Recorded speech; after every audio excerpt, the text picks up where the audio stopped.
Controversias de hecho.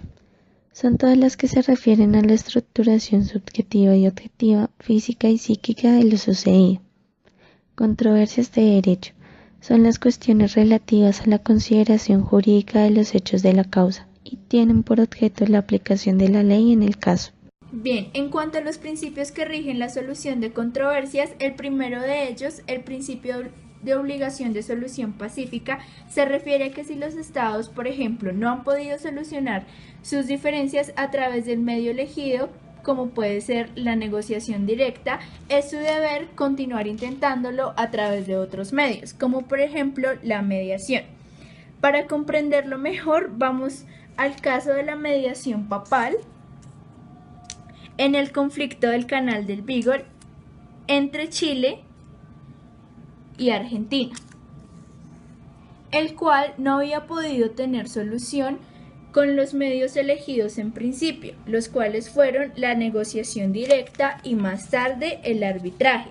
Se demuestra cómo, después de utilizar estos medios, los estados cumplieron su deber de seguir intentándolo al utilizar la mediación. El segundo principio es el de la libre elección. Este estipula que para toda controversia susceptible de poner en riesgo el mantenimiento de la paz y la seguridad internacional, se tratará de buscarle solución. Así, recordando el ejemplo del principio anterior, podemos ver cómo los estados pudieron elegir la negociación directa, el arbitraje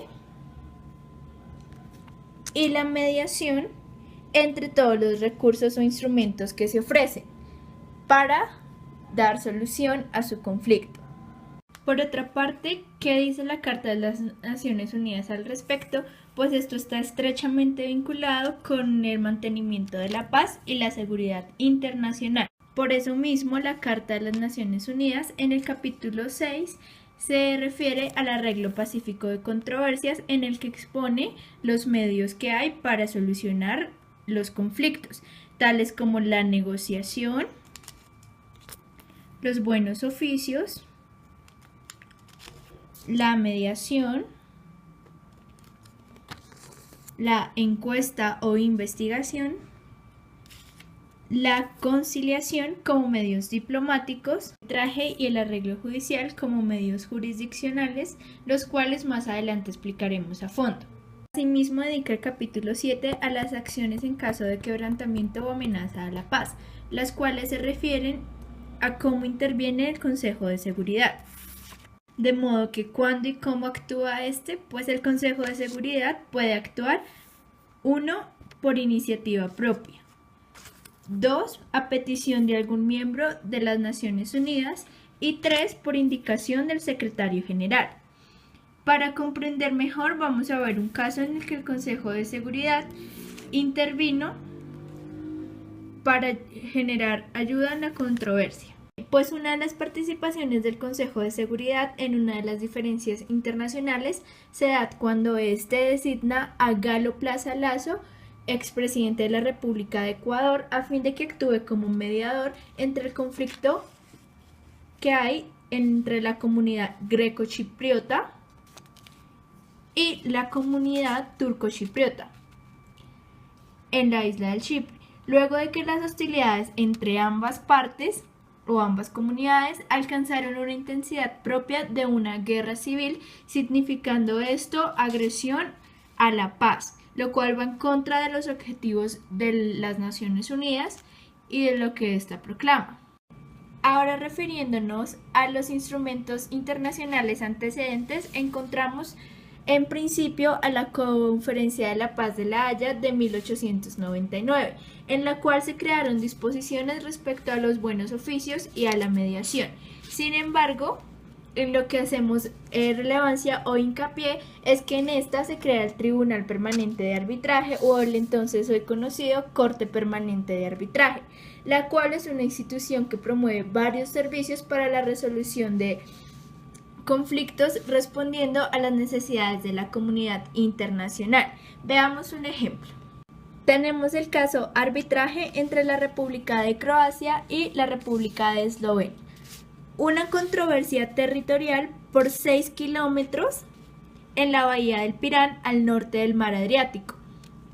El 4 de noviembre de 2009, el gobierno de la República de Croacia y el gobierno de la República de Eslovenia firman un acuerdo para someter su disputa territorial y marítima a arbitraje. Es decir, muestran su voluntad como estados para acogerse a las leyes y normas de la Corte Permanente de Arbitraje para solucionar sus diferencias, facilitando de este modo la solución de aquella. Los métodos más utilizados de solución pacífica se pueden clasificar en dos tipos: diplomáticos, jurisdiccionales. Ahora veremos su diferencia. En los métodos diplomáticos la solución se logra con el acuerdo de las partes, mientras que en los jurisdiccionales el arreglo lo emite un tercero independiente y tiene carácter obligatorio.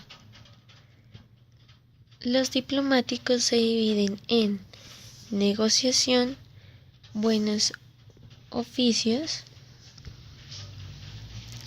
mediación, investigación y conciliación.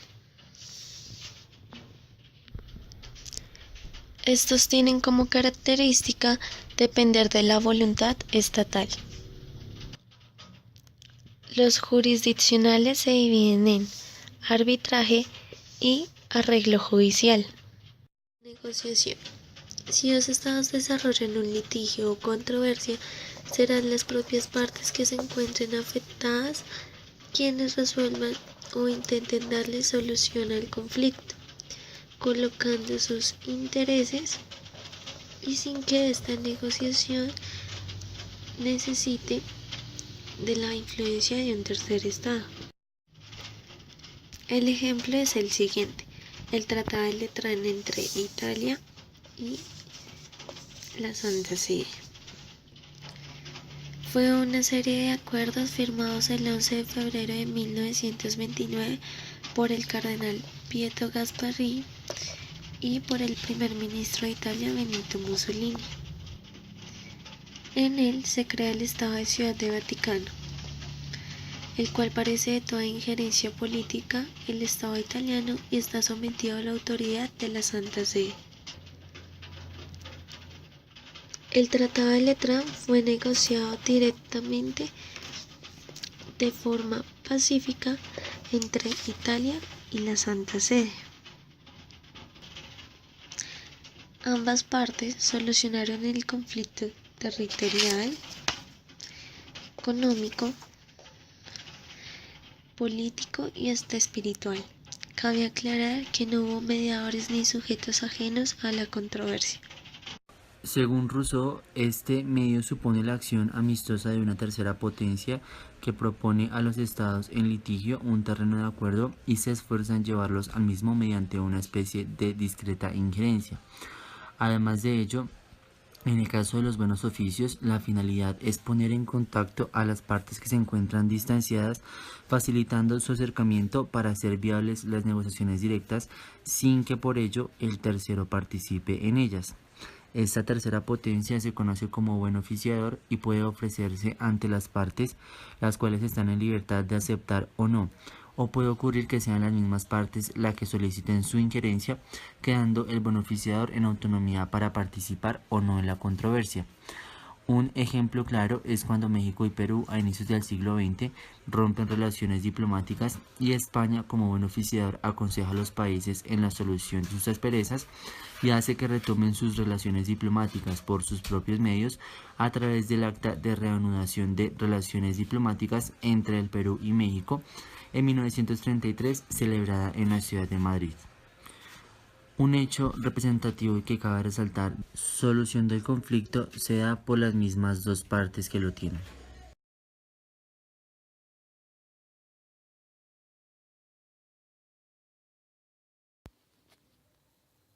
Bien, la mediación se produce cuando un tercero imparcial procura acercar a las partes e interviene directa y activamente bajo completa imparcialidad y sin ejercer ningún tipo de coacción hacia alguna de las partes, como lo estipulan sus deberes y con pleno conocimiento del conflicto.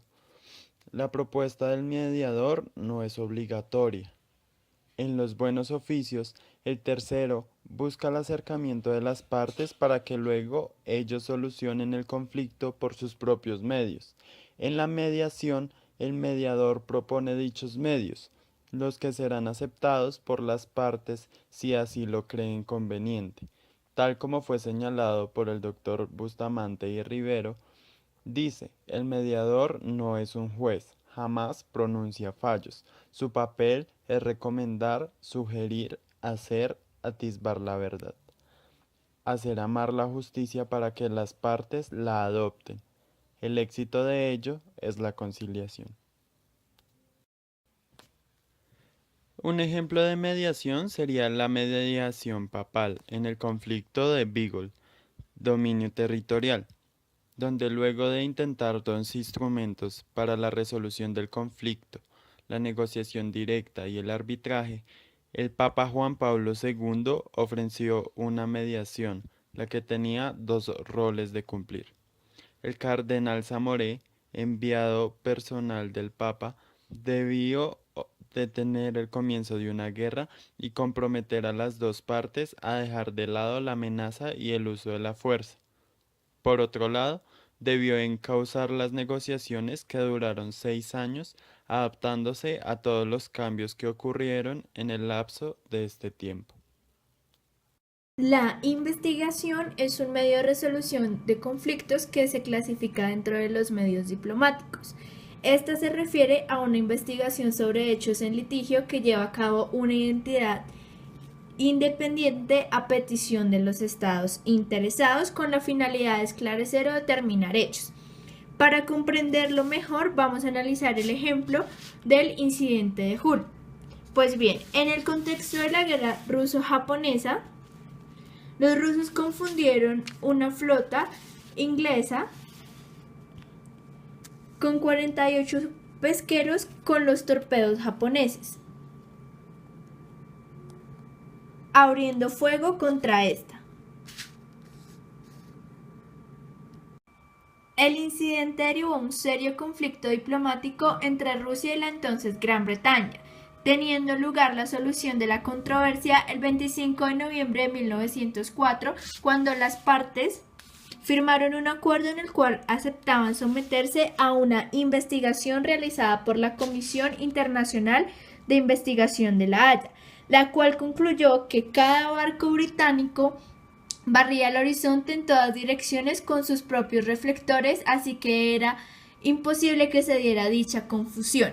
Sin embargo, la Corte también, en su investigación, quiso resaltar que el almirante que en ese momento decidió abrir fuego hizo personalmente todo lo posible desde el principio hasta el final del incidente para prevenir a los barcos pesqueros reconocidos como tales de ser bombardeados por la escuadra. La conciliación es un procedimiento dirigido a promover la solución de controversias internacionales mediante la investigación o el examen de una controversia y la participación de una comisión compuesta por individuos, la cual busca conducir a las partes a un entendimiento proponiendo términos de acuerdo no vinculantes.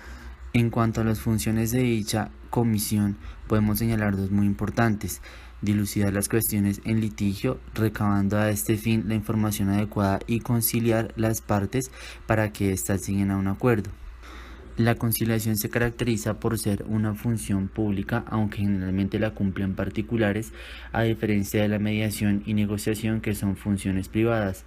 De lo anterior se deriva que en la conciliación el conciliador tiene ciertos poderes o facultades, como la convocatoria, así como la función de homologar el acuerdo al que llegaron las partes, revisando la legalidad del mismo y que así pueda producir efectos similares a la cosa juzgada. En el ámbito del comercio internacional, un excelente ejemplo puede ser la conciliación para resolver los conflictos comerciales. Sin embargo, esta práctica está ganando fuerza como una etapa previa o incluso alternativa al arbitraje, para lo cual las partes pueden pactar cláusulas multinivel en los mecanismos alternativos de solución de conflicto, como lo hicieron la Comisión de las Naciones Unidas en el 2002 para el Derecho Mercantil Internacional, la CNUDMI, en la que se expide una ley modelo sobre conciliación comercial internacional, con lo que se buscaba promover la unificación del derecho interno y en este sentido apoyar la conciliación internacional en los estados. Otro buen ejemplo podría ser la actuación de una comisión de conciliación franco-marroquí para la delimitación de la plataforma continental en el área entre Italia y Jan Mayen, Islandia y Noruega. El arbitraje es el método alternativo de solución de conflictos pacíficos por excelencia, dirigido en mayoría al ámbito comercial. Se ha constituido este mecanismo a través de una o más personas naturales o jurídicas involucradas en el conflicto de carácter transigible, en el que se difiere su solución a un tribunal arbitral, el cual resolverá de manera definitiva el conflicto profiriendo una decisión denominada laudo arbitral, el cual tiene casi igual de función a una decisión judicial. Las partes pueden constituir el tribunal de forma que les convenga más y eligen un árbitro único de mutua confianza, sea un tribunal de justicia, un jefe de Estado o un jurista. Se tiene que hacer en 3 meses, si no la Corte Internacional de Justicia interviene de carácter obligatorio con el procedimiento sumario, según el artículo 43. Si alguno no designa su árbitro, la otra parte pedirá al Consejo de la organización que constituya dicho arbitraje así. Primero se sortea un nombre de la lista presentada por la parte requirente. Segundo, se escogerá la mayoría absoluta de votos 2 juristas de la nómina general de la Corte Permanente de Arbitraje de La Haya. Tercero, las 3 personas, junto con la seleccionada por la parte requirente, eligen al quinto que actuará como presidente. Y cuarto, se continúa con el procedimiento. El laudo o decisión final se escoge por mayoría de votos. En cuanto a la decisión de este laudo, las partes tienen posibilidad de reclamar diferencias de interpretación, las cuales serán sometidas a decisión del tribunal arbitral que lo dictó. Alguna parte puede pedir revisión siempre y cuando se haya hecho una solicitud anterior que haya sido ignorada o que sea capaz de ejercer influencia sobre la decisión del caso. Si finalmente no se cumplen las decisiones antes de recurrir al Consejo de Seguridad de Naciones, se promueve una reunión de consulta de ministros de Relaciones Exteriores para poder solventar la diferencia. Se pueden solucionar controversias por común acuerdo solicitando a la Asamblea General o al Consejo de Seguridad que solicitan a la Corte Internacional de Justicia opiniones consultivas. Una solución de controversia clara a través del arreglo judicial es el caso de Perú y Chile en el 16 de enero de 2008, cuando Perú presenta una demanda contra Chile ante la Corte Internacional de Justicia por considerar que los límites marítimos no están definidos y pidió establecer una frontera. Chile, por su parte, asegura que no hay tema pendiente, pues la demarcación fue definida en acuerdos en 1952 y 1954. Ambos gobiernos de los países tuvieron que acoplarse a la decisión de la Corte tomada en el 2014 frente a la delimitación del mar y la frontera con Chile y Perú. Mientras tanto, dentro de este mismo caso, Bolivia como espectador en primera fila de este juicio, dado que históricamente él reclama a Chile que le permita tener una salida al mar, por lo cual el presidente boliviano Evo Morales anuncia que su país posiblemente también acudiría a la Corte Internacional de Justicia para reclamar lo que considera su derecho soberano. Una solución de controversia clara a través del arreglo judicial es el caso de Perú y Chile en el 16 de enero de 2008, cuando Perú presenta una demanda contra Chile ante la Corte Internacional de Justicia por considerar que los límites marítimos no están definidos y pidió establecer una frontera. Chile, por su parte, asegura que no hay tema pendiente, pues la demarcación fue definida en acuerdos en 1952 y 1954. Ambos gobiernos de los países tuvieron que acoplarse a la decisión de la Corte tomada en el 2014 frente a la delimitación del mar y la frontera con Chile y Perú. Mientras tanto, dentro de este mismo caso, Bolivia como espectador en primera fila de este juicio, dado que históricamente él reclama a Chile que le permita tener una salida al mar, por lo cual el presidente boliviano Evo Morales anuncia que su país posiblemente también acudiría a la Corte Internacional de Justicia para reclamar lo que considera su derecho soberano.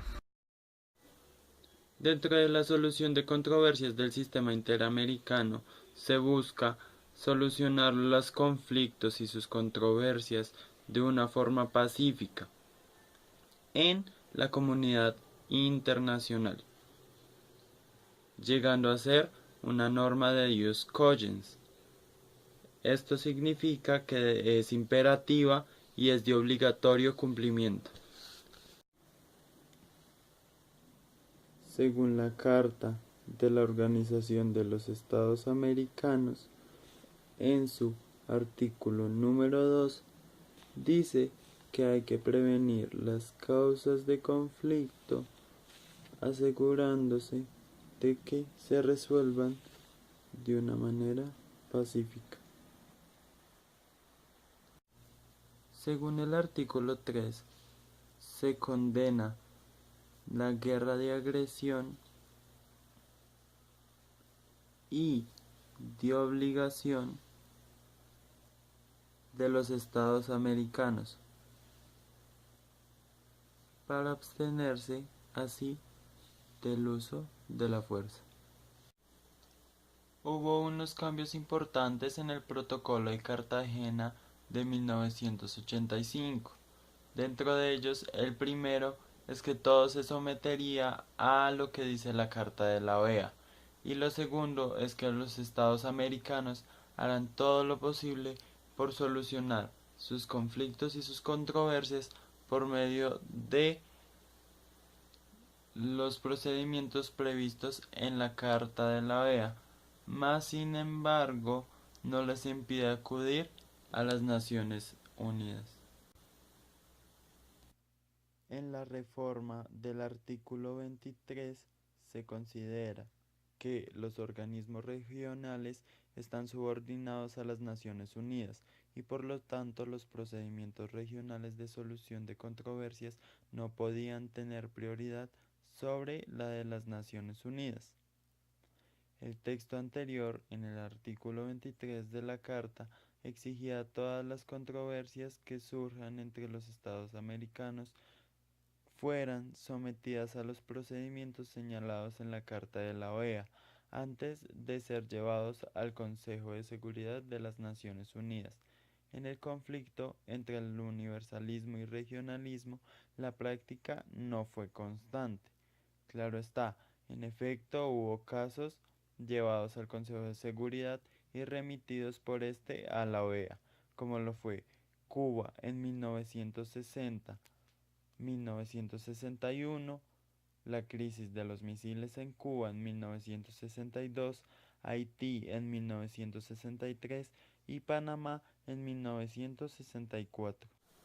Como lo fue el caso de Cuba el 11 de julio de 1960, en el cual este se dirige a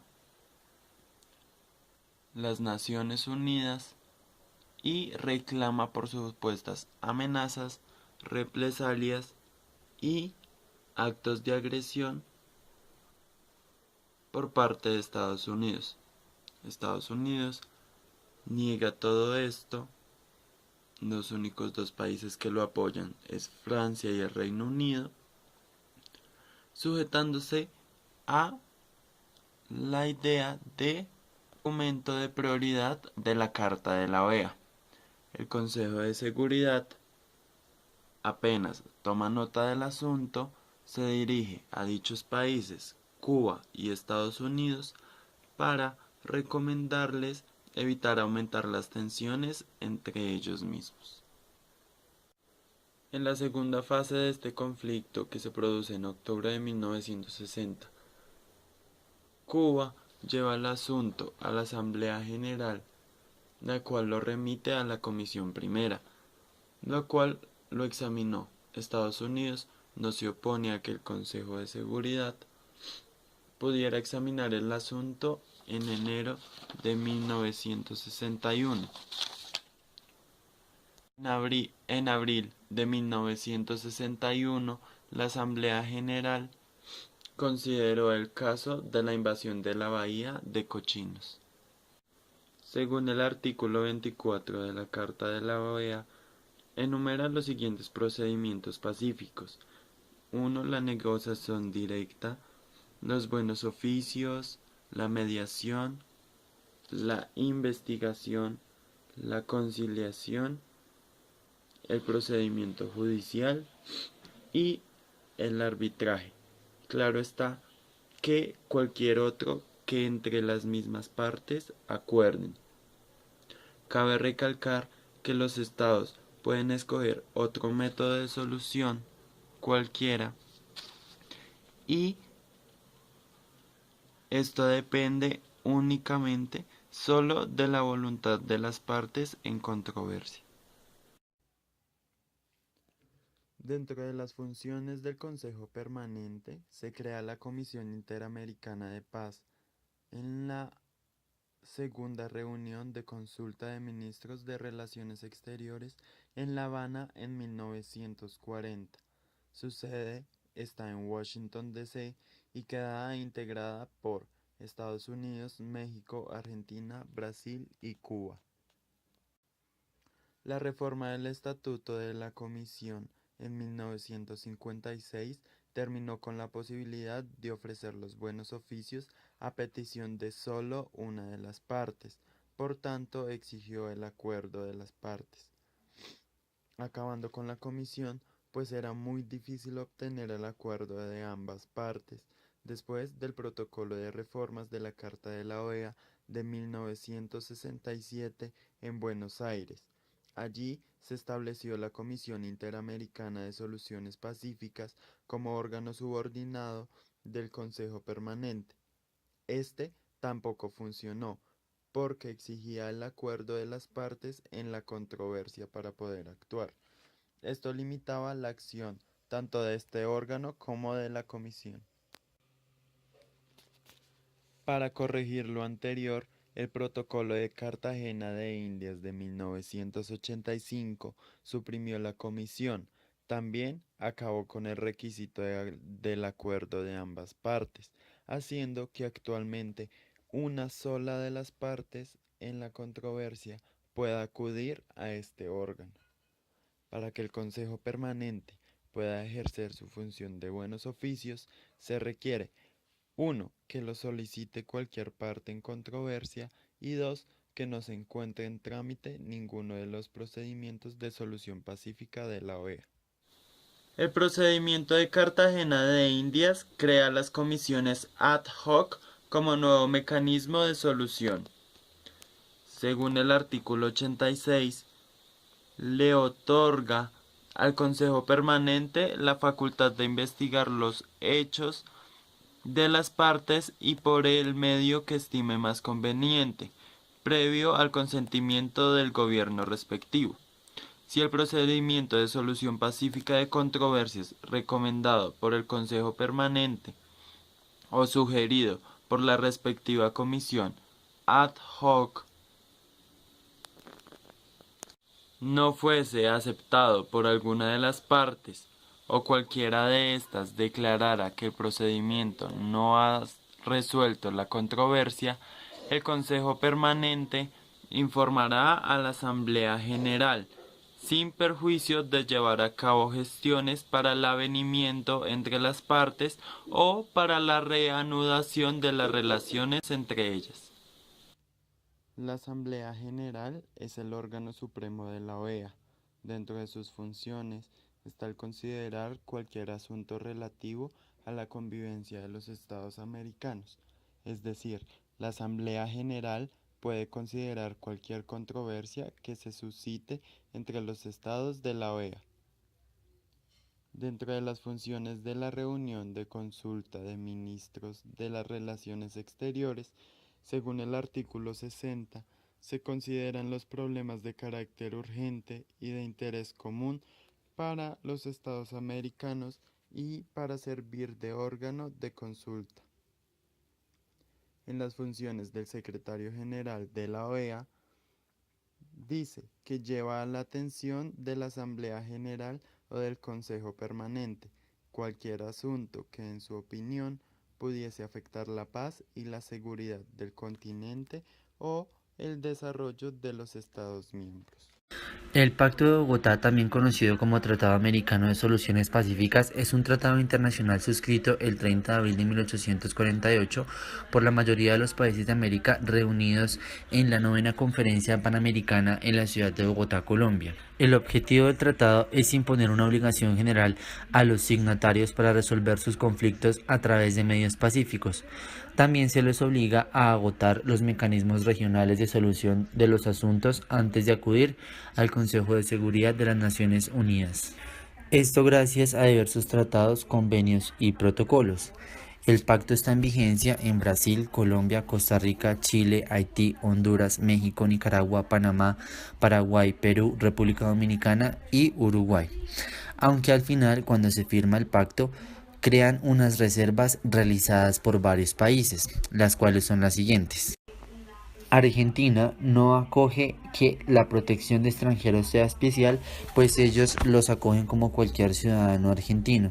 De igual manera, no está de acuerdo con el procedimiento judicial, los procedimientos de arbitraje y el cumplimiento de las decisiones, pues esto somete todas las controversias, incluyendo las pasadas, y Argentina sugiere que sean solo las que pasen luego del pacto. Bolivia reserva el artículo 6. Los procedimientos pacíficos también pueden aplicarse a controversias emergentes de asuntos resueltos por arreglo de las partes, cuando dicho arreglo afecta intereses vitales de un Estado. En cuanto a Ecuador, no guarda armonía con los principios proclamados o estipulaciones de la Carta de las Naciones Unidas, Carta de la OEA o la Constitución de las Repúblicas de Ecuador, conforme a lo que se estipula en el Pacto de Bogotá. En cuanto a Estados Unidos, no se somete a que la Corte Internacional de Justicia en cualquier conflicto grave acuda cuando la Corte de la jurisdicción se encuentre fuera de la posibilidad. Propone un acuerdo parcial entre las partes y la aceptación de Estados Unidos en la jurisdicción de la Corte Internacional de Justicia se determina por la delimitación contenida en el artículo 36 de los estatutos de la Corte. Mantiene una protección diplomática fuerte, incluyendo regla de agotamiento de los recursos locales por parte de los extranjeros. Paraguay sugiere un procedimiento arbitral para toda cuestión no jurídica que afecte a la soberanía nacional, no específicamente convenida en los tratados. Perú no se encuentra de acuerdo con la segunda parte del artículo 5 porque considera que la jurisdicción interna debe estar definida por el propio Estado. Tampoco con el artículo 33 y artículo 34, pues considera que las excepciones de cosa juzgada resuelta por arreglo de las partes o regida por acuerdos o tratados vigentes se determinan en virtud de naturaleza objetiva y perentoria, la exclusión de estos casos a todo procedimiento. Solicita también la posibilidad de recurrir a una reunión de órgano de consulta frente a la OEA antes de un arbitraje, y estipula que el arbitraje constituido sin intervención de parte se halla en contraposición de la Constitución del Perú. De igual manera, Nicaragua considera que prima la posición del gobierno de Nicaragua en los arbitrajes, basándose en los principios de los derechos internacionales que permiten impugnar fallos arbitrales que se juzguen nulos o viciados. Y finalmente, Chile, las reservas que hayan los estados deben tenerse en cuenta en tenor del número 2 de la resolución 19 de la 8ª Conferencia Internacional Americana. El Pacto de Bogotá está actualmente en vigencia solo en 13 estados de los 35 de la OEA, y El Salvador lo denunció el 26 de noviembre de 1973, y en los últimos años también Colombia. Se hacen varias críticas, debido a que el mismo tratado, cuando dice en opinión de las partes, hace que si uno no esté de acuerdo no se dé como tal el tratado. La comisión de investigación del artículo 16 no se ha asignado. Los artículos 5, 6 y 7 impiden la aplicación del tratado.